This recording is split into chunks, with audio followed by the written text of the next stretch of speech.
Hello again, everyone. Welcome back. Today we'll be looking at some recent updates to Cloneflow. If you're new here, Cloneflow is a browser extension that converts HTML straight into Webflow layouts, perfect for importing AI-generated sites or your own custom projects directly into the Webflow design.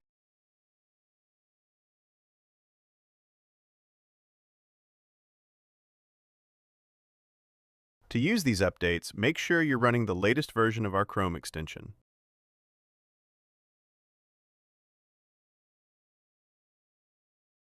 We will be working with a free HTML template from tailawesome.com.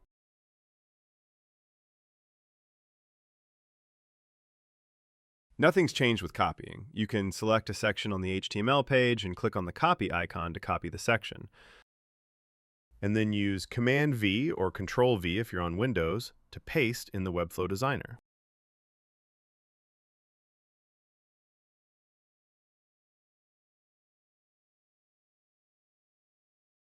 What's new is this arrow icon in the middle, which lets you move up and select the parent of the section you're currently on.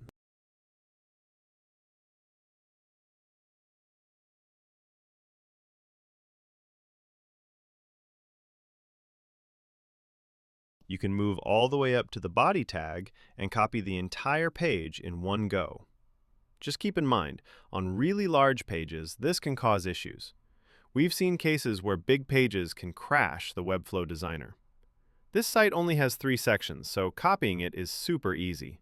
For larger pages, we recommend copying one section at a time.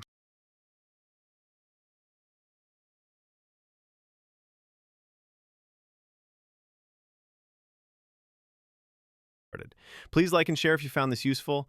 Thanks for watching. Have a nice day.